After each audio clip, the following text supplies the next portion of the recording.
Some breaking news just in. President Trump has revoked the security clearances of more than a dozen officials, including his predecessor, Joe Biden, Kamala Harris, the former vice president, Hillary Clinton, Liz Cheney, and several others. The prosecutors who went after him, Alvin Bragg, and others. Joining us in our fifth seat on this is Paul Rieckhoff. He's the founder and CEO of the Independent Veterans of America and is an Army veteran who served in Iraq. This is a continuation, Paul, of what we've seen Trump do. He's rescinding these security clearances. He's blocking their access to secure federal buildings. And it seems this is all just about retribution. It seems that way. I mean, it's unprecedented, but I also think the bigger question we've got to ask is this good for our national security? Is it good to have a current president locking out the former president? And I think it just deepens a divide that exists between the last administration and this one, which at the end of the day, if you put partisanship aside, I don't think is good for our national security. And I think that's the prism we have to look at everything through this week, where we talk about Elon Musk, we talk about the cuts at the Pentagon, we talk about the trans purge that's going on. All of it has to be seen beyond the partisanship and about what's most urgent for our national security and how it impacts things like the morale of our troops, the morale of our intelligence personnel, the morale of our FBI. That does matter. And I think the ongoing chaos is maybe the thing that I want to underscore. Chaos is not good for our national security. Our enemies celebrate chaos, and every 10 minutes or so, we've got a new reason to have chaos. So, Tiffany, I wonder how you see this. I mean, what is the point of rescinding these clearances for people who, frankly, there's no reason to do this at all? Well, they're not relevant in our American political system going forward. And, Joe Biden should have his security clearance revoked with his mental status. What mental status?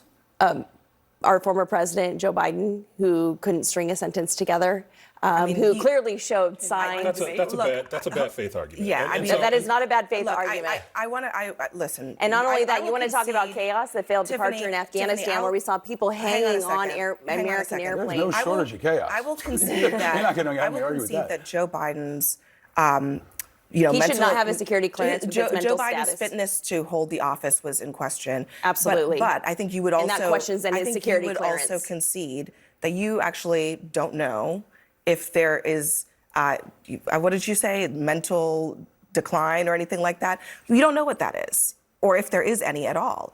He's an older man. The American people clearly did not want him to run for president again. But so is Donald Trump. They're only a few years apart. I mean, Donald Trump forgot that he signed something today. So, I mean, I don't know. I don't know if we want to get into that game. But listen, this is all fun and games until something terrible happens, until we have a crisis that threatens this country and that threatens all of our safety and our security.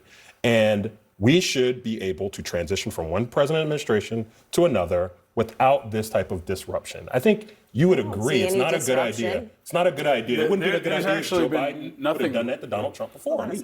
Yeah, go ahead. There's been nothing but disruption around the Pentagon, which is supposed to be insulated from disruption. I mean, just look at the last week. You had everything from the trans purge, which was blocked by a federal judge, to the laying off of 60,000 Pentagon workers, 20,000 or so, which will be veterans. You have Elon Musk at the Pentagon, who last week called a member of the Armed Services Committee, Senator Mark Kelly, a traitor. I mean, it's chaos every single day. And the distraction is for our troops and our warfighters and the people who actually have to defend this country when the politics continues to invade every single day at the Pentagon, most of all. I think Paul has very interesting. Just one thing. I thought it was very interesting that, I mean, even last night on this show, we had Republicans on here defending Elon Musk potentially getting a briefing on China war plans, only to have President Trump say exactly the opposite. I think we have the clip of Trump, if we can play it. These are terrorists. You didn't have that on January 6th, I can tell you. You didn't have anything like that on January 6th, which is sort of amazing because on January 6th, the Democrats were talking. Nobody was killed other than a very beautiful young woman, Ashley Babbitt. Nobody was killed. And you look at what's going on now with these terrorists. These are terrorists, and that's an organized event. Not that clip, but he did talk about how he doesn't think that Elon Musk should get access to this, in part because of his business conflict.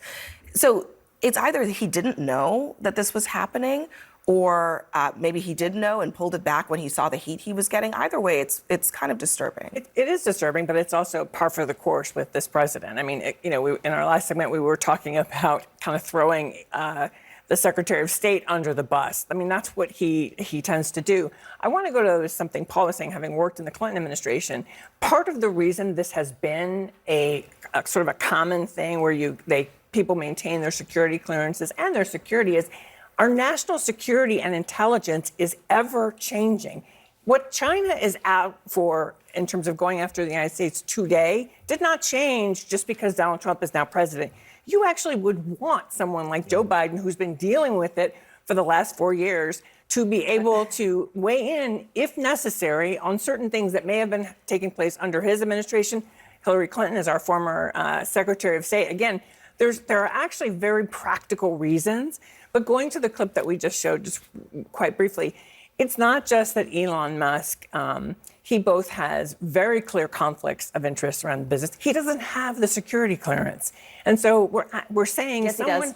So He has a security He has clearance. a top secret security clearance. But That's actually hang on a second. Just given to him in the let me- Biden let me administration in clarify this. 2022. Let me just clarify this for just a second. You can have a top secret security clearance and still not have access to war plans. Correct. This is closely held information, need to know. Correct, but I I think it's just- important to make the and I point. just want to add, He has a, need to know as let determined me by the say it Secretary of again. He Defense. has a security clearance. We don't but know what it's level. not clear that Correct. he, or really anyone else with a top secret clearance, has a need to know reason to have the When I war. worked in the administration, I had a top secret clearance, and that's one level. There are several There are other many others, levels. yes. The other piece I'll just say about Elon Musk that I find very dangerous that we don't talk enough about, it's the access to the data. The data is invaluable. You cannot put a number. He now has access to our Social Security information, our children's information, our very top, when he's got his little minions we'll in talk there. about Social Security and what the judge said Yeah, I about just that, wanted but to wanna let say Malik that in. on this story about Elon Musk getting this, getting war plans, and I just checked it. I'm reading it right here. These defense officials said that it was going to be an unclassified briefing, and since then they've also said they wasn't sure the extent of this conversation that they were going to have about war plans. So it isn't that he was going in there to get these war plans about China. He met with at the Pentagon. It was about I think they said it was about an hour or so, but it has since been clarified. In the reporting actually says that he wasn't given a Why? classified. What's the rationale? Nothing- What would be the He was rationale? invited Nothing's been But by we the don't. Secretary But we of don't Defense. even know at this point whether or not it's actually true that the purpose of Correct. him being there was to get war plans when it comes that's- to but China. that's the point. But if That's he the were, point. though, it was an unclassified May I briefing, pose a and question? as, The point and is as that- a special government employee, he might have some sort of interest in it. I don't know. The but point is that it's not clear and it's constantly chaotic. And if at best It's an but if anonymous it's not source to clear, the Wall at Street best- Journal. At best, Certainty. at best, it's clumsy and sloppy. And they're And that not may on the be same true. page. The reporting And is can I clumsy finish? and Can I sloppy. finish? Hold on just Let's a use second. another We're gonna turn, example. please. They erased Jackie Robinson from the Department of Defense and the Tuskegee Airmen and any number of other people. And they put 'em back. Hold on, who are heroic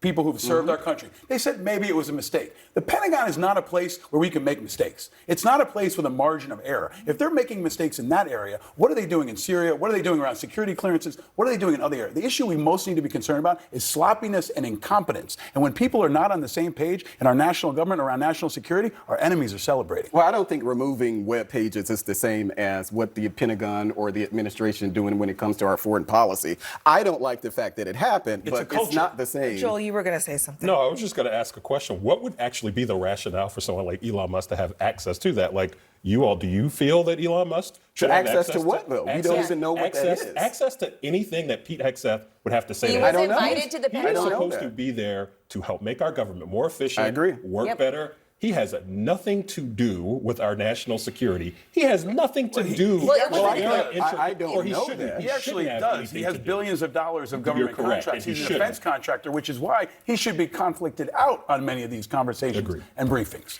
Yeah, I mean, look, as I said earlier, I mean, Donald Trump himself indicated that he didn't know what this was about and he had to go find out. And then when he found out, he said it's not happening. So on some level, we've been in Well, this. it is his Secretary of Defense who can operate We've been in this business independently. a long time. There's a reason sometimes that these stories come out, and it's to prompt action, which it clearly But it was did in one this anonymous case. source that reported No, to no, the no, Wall no. Street The Journal. Wall Multiple Street Journal had anonymous two Yeah. sources. The Multiple. New York Times had multiple sources as well. Paul Rykoff, we appreciate you. Thank you very Thank much you, for Abby. joining us. Everyone else, stay